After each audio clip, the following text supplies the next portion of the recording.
I'm going to try and show you in this video. I imagine it's probably still going to be a long video. But sort of my order of operations when it comes to probably the most daunting piece when it comes to resin casting. Now, I focus a lot of my work on bionicle resin casts specifically, but this should apply to anybody who is using a pressure pot, right?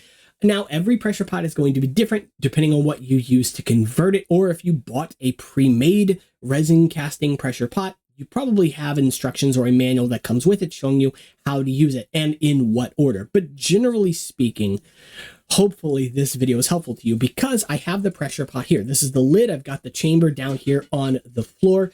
So let's go ahead and get through this. First things first. After I have mixed up my resin, after I have poured it into my molds go into the pressure pot. Now, it's worth noting that the bottom of my pressure pot, and probably all pressure pots out there, is concave or convex, depending on how you look at it, I guess. So you're going to want to have something flat down at the bottom of it to actually rest your resin casts flat. Makes sense. It's liquid inside of there. You don't want the liquid to pour out.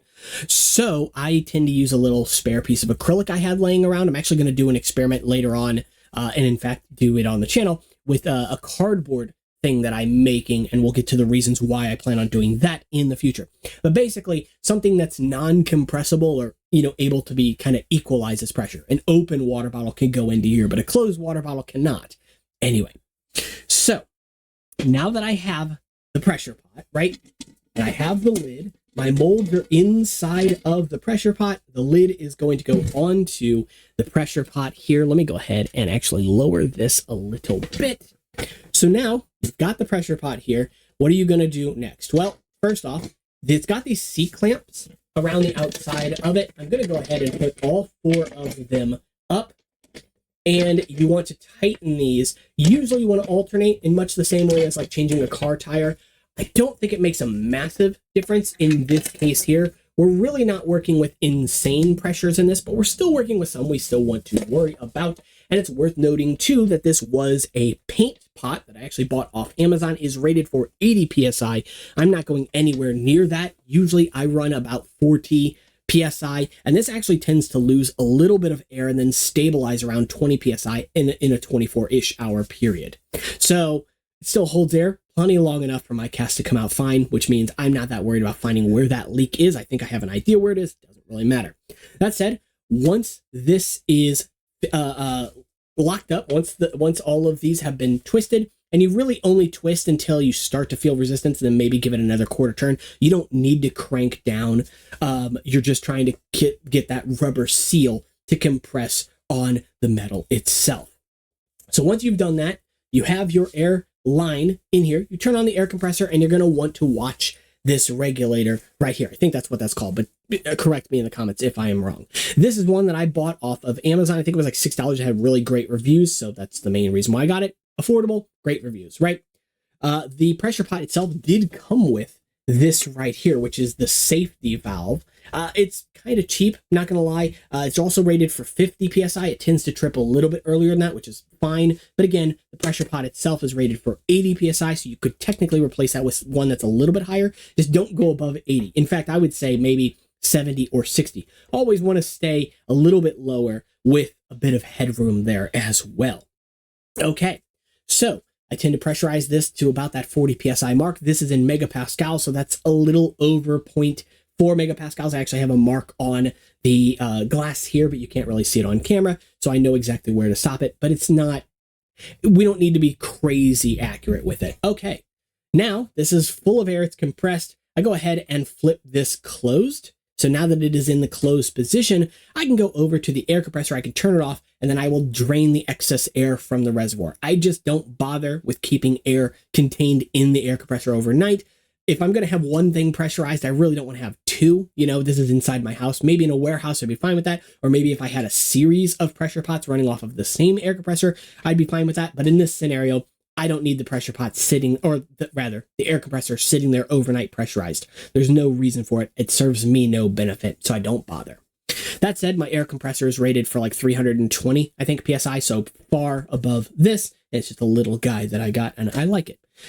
All right, so now it has been 18 to 24 hours. You want to base that on how long it takes for your resin to cure. So if you have a quick curing resin that maybe runs 2, 3, 4, 5 hours, whatever the case may be, then you could probably open this after 4 or 5 hours, or even experiment with it a little bit. You keep your little cup. You can test to see how dry the resin is inside of your mixing cup, whatever you might use.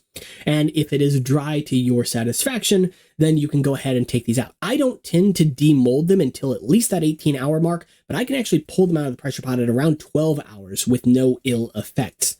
So how do we remove them from the pressure pot? Well, the first thing we want to do, this is still holding pressure, so I'm actually going to pull the ring on this safety valve. That is going to release the air that's still in there. I'm going to keep holding it until I don't really hear any air escaping anymore, or maybe I hear just a whisper of air. It's not a huge deal, but it might as well pull it and just hold it until all of the air has released. Now that all of the air has released, I go ahead, unscrew all 4 of these clamps. And again, we can just do them alternate each other, so opposite sides, right? And then lift the lid, and I will then trip this. This is going to allow the air from the tank that's still compressed in there to escape as well. Because even though I emptied the air the night before, there might still be like 1 or 2 residual PSI just kind of floating throughout the system. Some of the air from this may have even escaped backwards into the system. Like I said, this is not 100% airtight, but it's close enough and it does the job I need it to do. So in general, that might be something you do as well. Open this, let the air escape from the air compressor, and you're pretty much good to go. Then you can pull your resin casts out and you are ready to go for the next run. So it's very easy to just take the old resin casts out and put your new ones back in, put the lid back on, and start this process all over again. You can really ramp this up and do this at a sort of production speed, which leads me back to the cardboard thing I was talking about. So what I'm going to actually try to do, something I've considered doing, because my molds are relatively small, this is not a terribly large mold, and in fact could be even smaller than this, but that's fine, is in theory, I could put probably around 40 of those in this tank, depending on how I stack a specific rack that I would probably have to build myself. And that's exactly what I'm going to do. I've got a little piece of PVC over here off to the side.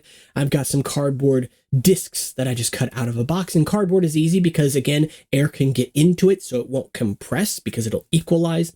And it's obviously cheap. It's everywhere, right? And so if I get resin onto one of these discs or I need to throw it away, it gets damaged, whatever the case may be, it's very easy to just replace it. And then my theory is just trying to use a little bit of hot glue to glue the discs, if you will, to the PVC, and then essentially I could stack these in tiers. So I could have a disc here, some airspace, another disc on top, some airspace, another disc on top, etc. And that way I can put the molds directly onto each of these tiers and get 3 or 4 tiers, drop it down into this, and it's level. And so that way I can have several pieces curing at a time. It's just an idea. And again, I've got to do some more brain work to make sure that it's going to work. What did all this do? What was the whole point of using the pressure pot? So the pressure pot, what it does is it pressurizes your resin. This does a few things. It helps to actually empty any bubbles that might be struggling to get out. That pressure could help to force some bubbles out depending on the type of mold you use. A mold like this, for example, with a funnel with a reservoir for extra resin, can quite freely exchange bubbles for resin. It doesn't mean that every bubble is going to escape this, which is another reason why you use a pressure pot. Some of the remaining bubbles that are suspended in solution, I say some, but we'll get to why I say it like that in a moment, will actually compress down to being near microscopic, or even microscopic, depending on the pressure that you use, and even potentially, depending on the brand of resin and the pressure you use, be forced to dissolve in solution, meaning that you could put something in there that's, say, for example, clear resin, and get a piece out that is like glass clear, and that's really exceptional. Now, I say most bubbles because there are certain kinds of bubbles that the pressure pot cannot solve for, and these are usually what I'm just going to call trapped bubbles. What I mean by that is, for example, a helmet. I might as well show this one off. It's not cured completely yet, so it needs cleaned up, but a helmet like this, which looks wonderful, by the way, white and medium blue. Love, love, love how it's coming out.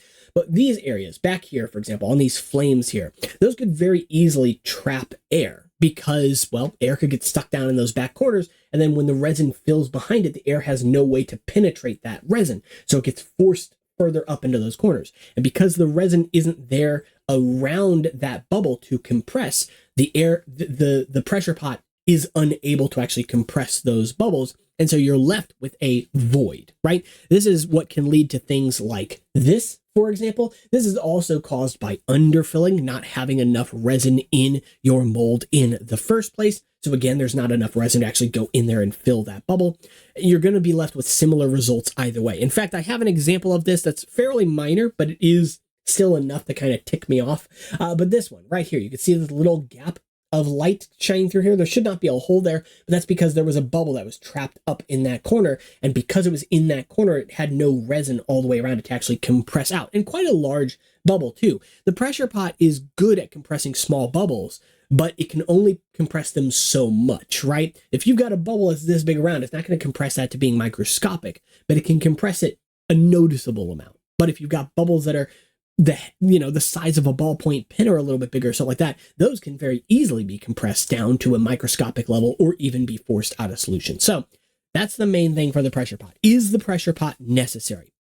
It depends. First off, it is an investment. This pressure pot right here with the stuff that I bought to convert it, because it actually started out as a paint pot, was about $100. The paint pot itself, with the air compression line, the tube that it came with the safety release valve. It also came with a little paint gun, air spraying gun, whatever.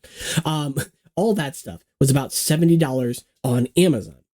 Then the accessory stuff that I bought to go with it, which is your regulator, all of the gold, the brass pieces, right? Everything that's brass here is all stuff. I think that was around $30 for that. Because unfortunately they're just not super cheap. You could probably find them a little bit cheaper online, but again, just going to your local hardware store. The regulator is something I bought, like I said, offline because it was much cheaper than buying one up there. I think it was like $20 or something for a regulator. Online, one with very good reviews, $6. I'll take it. So then obviously like Teflon tape, little things like that. The quick release valve for the air compressor is not strictly necessary, but it is very convenient. So I do suggest buying one of those as well. That is just this little piece right here. And that allows you to very quickly disconnect the air compressor so you can move the pressure pot around quite easily without having to unscrew and then re-Teflon tape and re-screw and then test for leaks. And just, yeah, these are fantastic.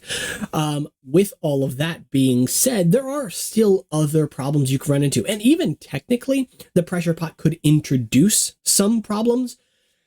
So this is where the next part comes in. When it comes to making molds, your silicone, you may also want to put it in a pressure pot as well. Now, I have silicone that degasses exceptionally well, so I don't tend to do this, but it is an option for you. One of the reasons you might want to put your mold in the air compressor or in the pressure pot while this is still curing, so you've just poured your silicone and everything around the piece you've made, whatever, is to actually get bubbles out of this. In much the same way as resin traps bubbles in liquid form, this can also trap bubbles in liquid form, which can cause problems. Bubbles in themselves don't seem like a big deal here until you pour your resin in. And if there's a bubble that's in your silicone that's large enough, if it compresses, it actually pulls the silicone around it in with it, which can actually leave you with divots or errors in your final resin casts. And that will be mirrored every time you use this mold. This is not a massive deal in my opinion. I've had pieces that I've bought from other resin casters that have suffered from this to no ill effect. It's like, okay, so I've got a piece with a little bit of an extra like bump or something here. You hardly notice it in most cases, but it is worth considering because if you're a perfectionist like I tend to be, or it is something that worries you, then it is worth compressing your molds as they cure as well. Another way to get around this, and one way that I found that works out reasonably well, is just being diligent about how your piece that you're trying to create a mold of is placed in the silicone as the silicone is curing. Typically, when I have my silicone curing, because I am doing this with one-piece molds like these here, I'm going to rest the piece in the silicone. This still needs cleaned because this is an 18-hour mold, so I have to wait till this firms up before I can actually cut it off. But when I am waiting for a piece like this to cure, it goes into the silicone this side up. And you can see that there's a major problem with that, right? What about the air bubble? There's inevitably going to be a big air pocket that's inside of here, because if this goes into the silicone like this, where is that air going to go? Which is why typically when this is in the silicone, what I end up doing is actually rotate it a full 360. I let it sit here and I watch where the bubbles form, and then I can go in and actually poke bubbles around if they might be sticking to, adhering to the surface of the plastic, right? And then I will rotate it again another 180 degrees, so a full 360 total, and that way there aren't any bubbles in here anymore, and then I will let this cure. What I typically do, because fun fact, polypropylene, at least in my silicone, floats, is I will actually take a toothpick and an alligator clamp that I have on a circuitry. There's a name for it. I just can't think of what it is, but basically a soldering station. I actually use the toothpick to actually hold the piece suspended in the silicone. And then before the silicone has fully cured, I will extract the toothpick and then smooth out that area once it is viscous enough to actually hold the helmet in place. It's a little precarious, but it does work, and it does lead to a clean piece either way. So no issues there. That's actually phenomenal. So what else is worth noting? If you do not compress the air when you're making your molds, you can still be left with pin bubbles inside of a piece. So you might have little tiny bubbles that are actually inside here.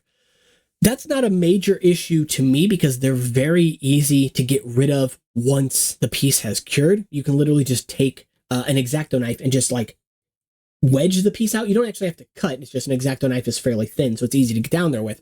But you can actually just I don't even know what to say. Like if it's like a little ball resting on a table, and you just kind of like hit it with the X-Acto knife, and it just launches off. Anyway, it doesn't matter, and it really leaves like no marks or anything like that behind. It's actually fantastic, but you might have bubbles that stick more to the plastic or whatever it is you're molding, and that could lead to problems. In fact, I had one mask that trapped an absolutely enormous silicone bubble in it. You can see I'm left with all this resin down here, and that's because there was a massive bubble in that mold specifically. I still use the mold on occasion because, like, why not? I get pieces that on the front side are perfectly fine, so no big deals there, but I might be left with that artifact on the inside. That's why this is dependent on your preferences. If you want a piece that is 100% perfect, that's going to give you the absolute best chances of being successful, there are a couple things you need to do. First off, take a piece and you want to examine that piece. You really want to inspect. Are there scratches? Are there scuffs? Bionicle is over 20 years old. Good Lord, I'm old.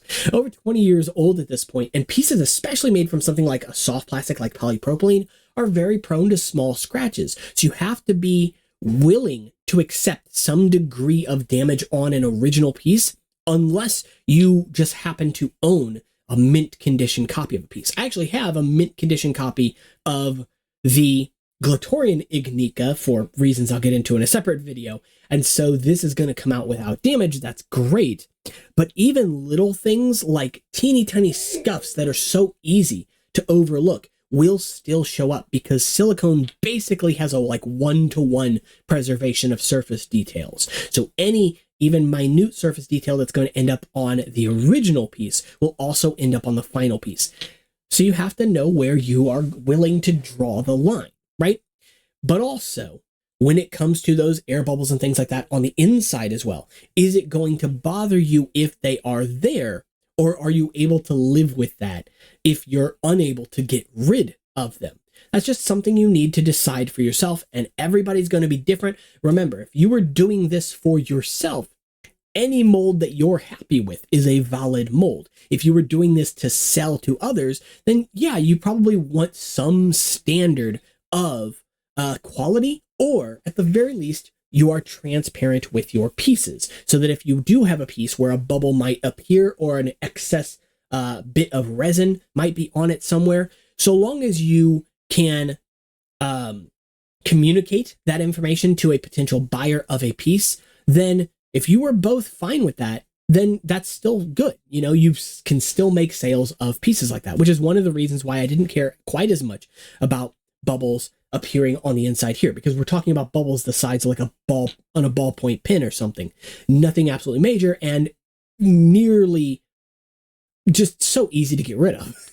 All right, so before I end the video, last thing, as I mentioned, when it comes to resin casting, you are the decider of all of the factors. You buy the pressure pot, you convert it, you buy the resin brand that you choose to work with, and you test it out and see which brands you're happy with and which you aren't, or which ones work best with your workflow, etc. You buy the pigments that go into coloring your resin, and so on. You are sort of the arbiter of all the decisions every step along the way. And if that makes you happy, if that creates pieces that you are happy, that you are proud to showcase, that's awesome. That's all that it really needs to be. That's all this hobby needs to be. And even if you create pieces that don't quite come out to your standard or a sales standard, they can still be useful. As I may have mentioned, this is a piece that came out of a mold recently that obviously I think looks awful. This is disheartening to me. But many people saw this and were like, whoa, that's so cool. It looks like a battle damaged helmet. And to each their own, right? I know there are a lot of people that like the battle damaged aesthetic. I'm not one of them, but that's why, you know, I was disheartened, because I'm like, I know I can do better than this. And so I made a piece again, and I'm very happy with how this one came out overall. White to medium blue. It looks exceptional. Very, very happy with it as it stands. And then medium blue on an Ignica and medium blue on a Samad helmet as well. I've also got black copies of each of these because black is sort of my default test color, and you get to decide that stuff for yourself as well. I have made several videos up to this point, but most of them like a year old now, on the channel when it comes to resin casting. So you can figure out my recipe for creating dark turquoise from Lego, matching that color. And yeah, I think that's pretty much it for the video. If you guys enjoyed the video, if you have any questions when it comes to resin casting, please let me know your thoughts and your questions down in the comments below. The pressure pot, once you get used to it, is really nothing to be afraid of. Mostly, the thing I'm afraid of most when it comes to it is just buying it. That hit to your wallet the first time, because like I said, it is about a $100 investment. But if it comes to resin casting, especially and think of it like this too. If you create 10 good pieces out of a pressure pot and you sell all 10 of those pieces for, let's say, $10 a piece, you've paid for your pressure pot. So all things considered, that's not too bad a deal, in my opinion. If you do jewelry, you know, custom jewelry and stuff, you could honestly demand even more than that. Maybe pay for your pressure pot in 2 or 3 pieces, depending on what you make. I think that's pretty good. So I'll see you all in the next one. Be sure to subscribe. Helps out the channel. Take care.